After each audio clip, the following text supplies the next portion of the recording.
Atanikas akan respon dan juga ambil maklum terhadap satu tuduhan naratif yang dibawa oleh Presiden PBRS yang duduk dalam komponen Barisan Nasional, Arthur Joseph Kurup. Satu video yang tular dalam ucapannya kononnya, Shafie Apdal pada masa itu Ketua Menteri Sabah telah membatalkan PDP Sabah dan akibat daripada itu telah melambatkan pelaksanaan pembinaan Lebuh Raya PEN Borneo.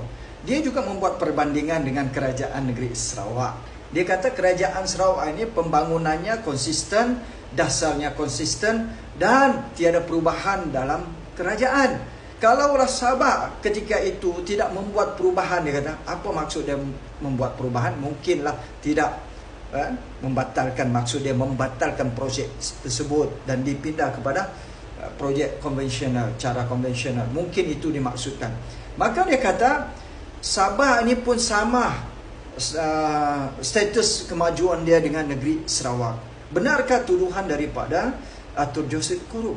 Tuduhan ini juga telah dilemparkan oleh Azman Ibrahim, Naib Ketua Pemuda GRS dan juga seorang juru kamera Haji Azman Madris. Nah, saya akan buktikan bahawa kesemua mereka ini adalah pembawa naratif dan juga pembohong yang tidak berfaktakan kepada kajian ataupun dapatan daripada Lembaga Ketua Audit Negara LKAN 2019. Tuan-tuan, anda, saya harapkan supaya share, viralkan video ini agar rakyat Sabah tahu fakta yang sebenar.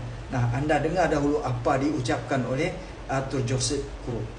2018 di mana Yang Berhormat Sempurna sendiri menjadi Ketua Menteri telah membatalkan PDP pada waktu itu dan ini telah melambatkan pelaksanaan PEN Borneo Sabah. Kalau tidak, kalau kita bandingkan Sarawak dia tidak ada perubahan kerajaan, maka dasar dia pun konsisten dan pembangunan dia pun konsisten. Maka kalaulah Sabah tidak membuat perubahan tersebut, mungkin Sabah pun dia juga sama status kemajuan dengan Sarawak.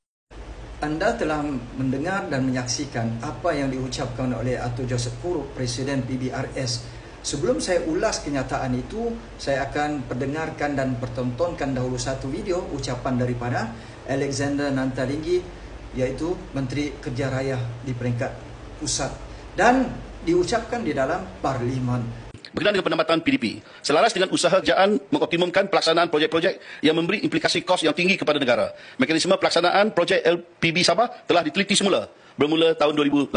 Ya. Jadi kerajaan pada ketika itu kemudian memutuskan bahawa kaedah terbaik adalah dengan menamatkan perjanjian di antara kerajaan pusat dengan PDP dan peranan PDP diambil alih oleh kerajaan secara kaedah konvensional dengan JKR Sabah dilantik sebagai pegawai penguasa.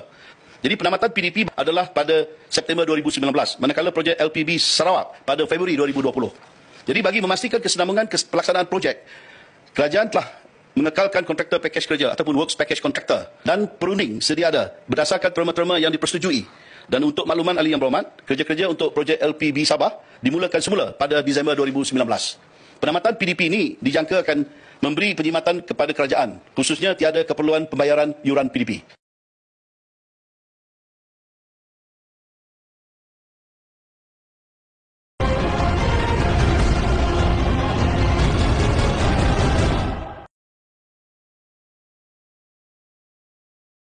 Apa kata Alexander Nantalingi? Selaras dengan usaha kerajaan untuk mengoptimumkan pelaksanaan projek-projek yang memberikan implikasi kos tinggi kepada negara. Dia kata apa? Semua pelaksanaan LPB Sabah dan Sarawak telah diteliti semula bermula pada tahun 2018.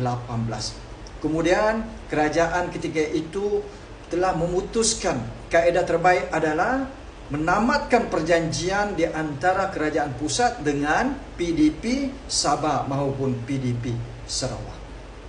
Mengikut kenyataan daripada Menteri KKR itu sendiri, peranan PDP telah diambil alih oleh kerajaan secara kaedah konvensional dan JKR Sabah dilantik sebagai pegawai penguasa akibat daripada penamatan PDP Sabah pada September 2019 dan PDP Sarawak juga telah ditamatkan pada Februari 2020. Kemudian menteri ini mengatakan bahawa bagi memastikan kesinambungan projek, kerajaan telah mengekalkan kesemua kontraktor package ataupun work package kontraktor WPC dan perunding sedia ada.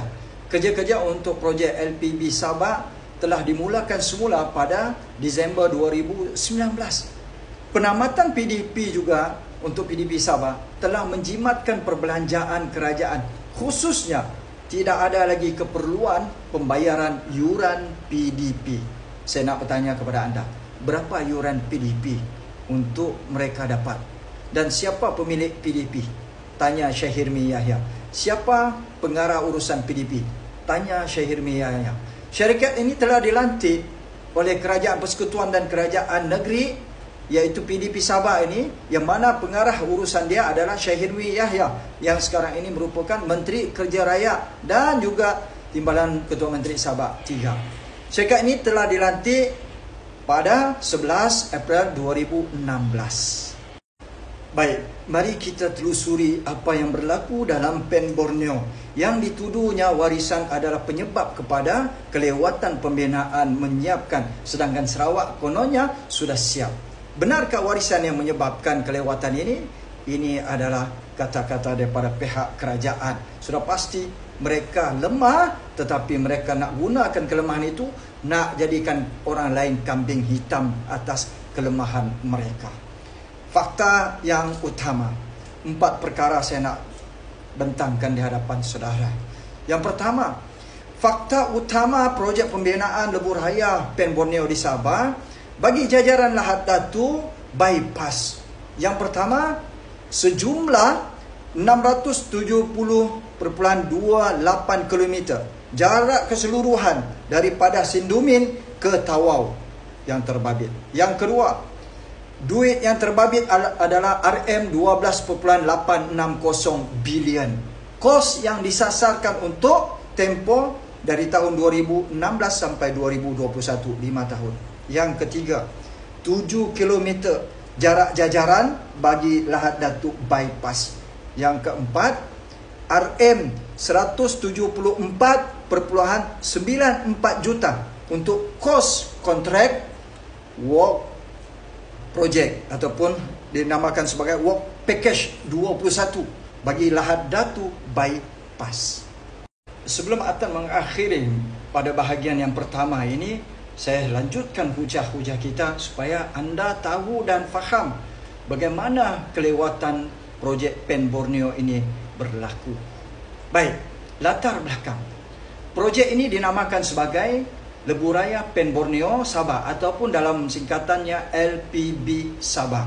Melibatkan pembinaan yang pertama, jalan baru 2 lorong 2 hala dan juga jalan 4 lorong 2 hala. Yang kedua, mengikut piawaian JKR R5.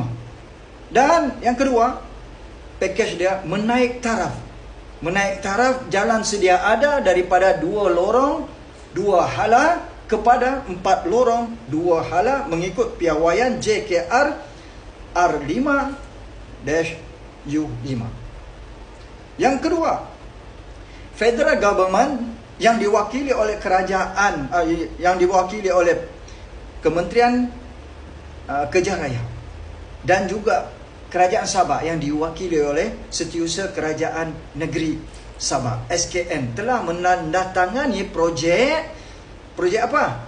Projek Delivery Partner PDP Sabah dengan sebuah syarikat yang nombor syarikat ini 116432-M pada 11 April 2016. Dan syarikat inilah yang saya sebutkan nama dia tadi, iaitu PDP Sabah, yang mana pengarah urusan dia adalah Syekh Hirmi Yahya yang sekarang ini Timbalan Ketua Menteri Sabah 3 dan juga Menteri Kerja Raya Sabah sekarang. Syarikat ini telah dilantik sebagai rakan pelaksana projek, iaitu projek Delivery Partner, yang bertanggungjawab untuk 2 perkara. Pertama, tanggungjawab dia melaksana, memantau, mengurus dan menyiapkan projek mengikut perjanjian.